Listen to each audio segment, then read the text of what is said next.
savez pas quel titre qu'il avait donné à cet évangile-là? Il appelait ça l'évangile anti-syndical. Oui, parce que dans cet évangile-là, Jésus raconte une parabole, je ne sais pas si vous avez remarqué, puis il donne le même salaire à ceux qui ont travaillé 1 heure qu'à ceux qui ont travaillé toute la journée. Soyons clairs, le but de cet évangile-là n'est pas de vous dire comment il faut traiter nos employés. Faites pas ça, je vais vous faire le tort. Donc, ce n'est pas du tout ça le but de l'évangile. Vous savez, toute parabole a un aspect choquant pour nous faire passer à un autre niveau.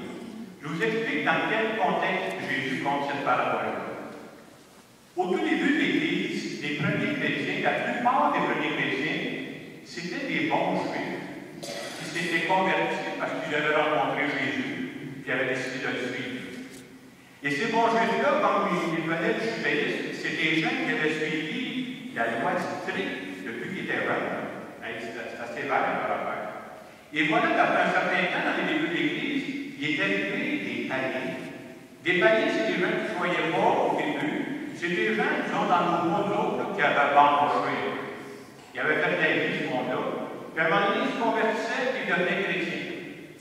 Alors les chrétiens qui étaient là de longue date avaient beaucoup de difficultés à accepter que Dieu aimait autant ces païens-là qui s'étaient convertis qu'eux autres qui avaient marché dans la ligne droite pendant toute leur vie. Il y avait bien de la misère avec ça.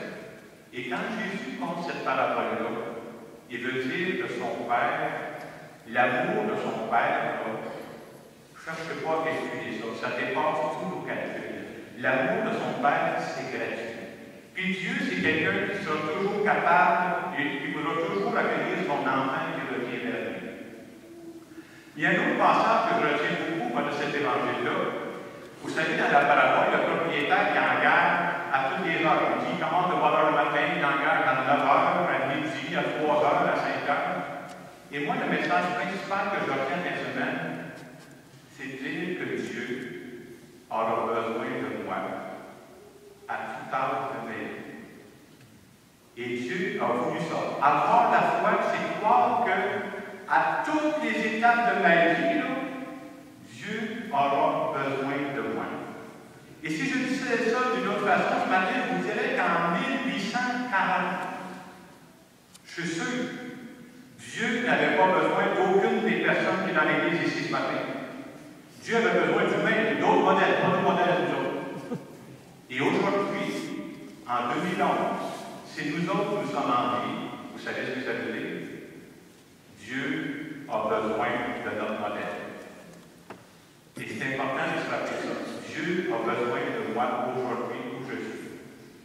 Il y a quelques années, j'avais 25 ans. On prend pas beaucoup de sourire, mais...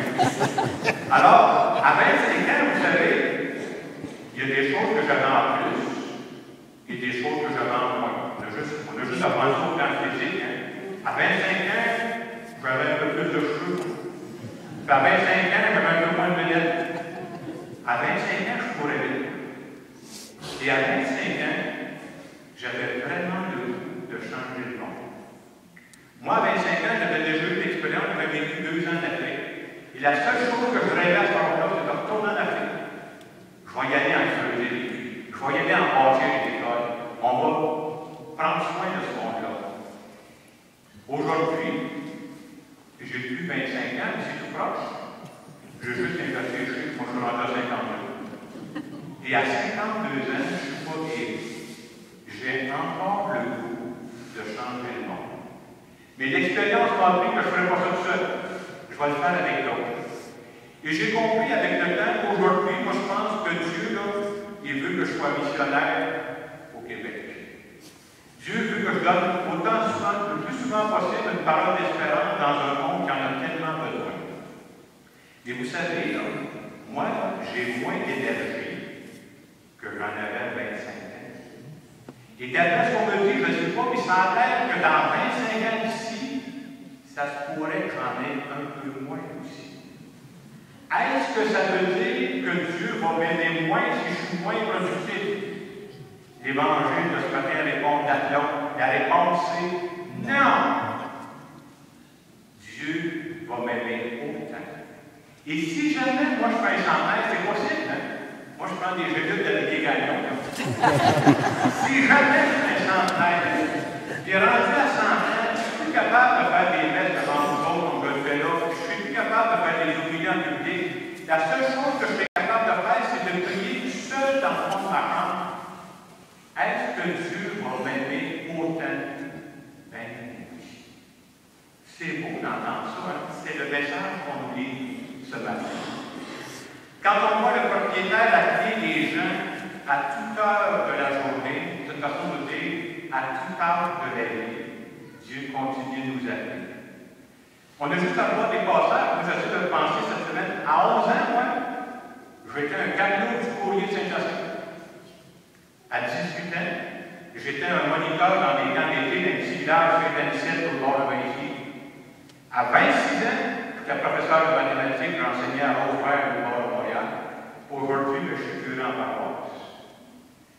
Vous savez, si jamais je me rends à 75 ans, et après moi, à 75 ans, Dieu ne me demandera pas de faire ce que je faisais à 18 ans, courir avec les jeunes dans les champs. Il ne me demandera pas ça. Mais j'ai une bonne nouvelle ce matin, c'est que moi, j'ai un salaire à vie. Et vous savez, c'est quoi mon salaire?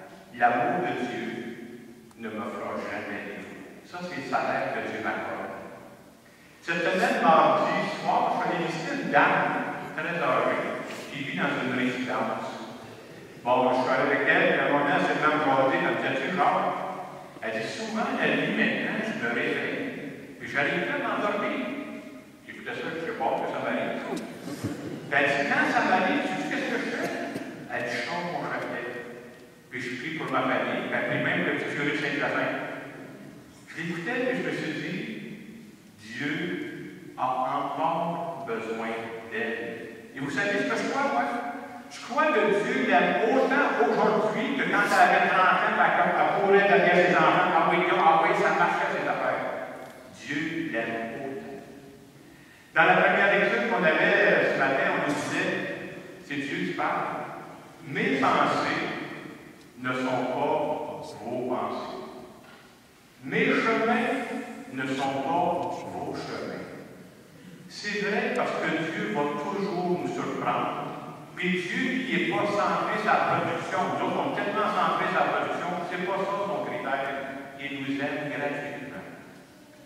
Alors ce matin, un peu comme ce propriétaire qui appelle les ouvriers à toute heure de la journée, on se fait dire que quand on va être en vie, Dieu aura besoin de nous.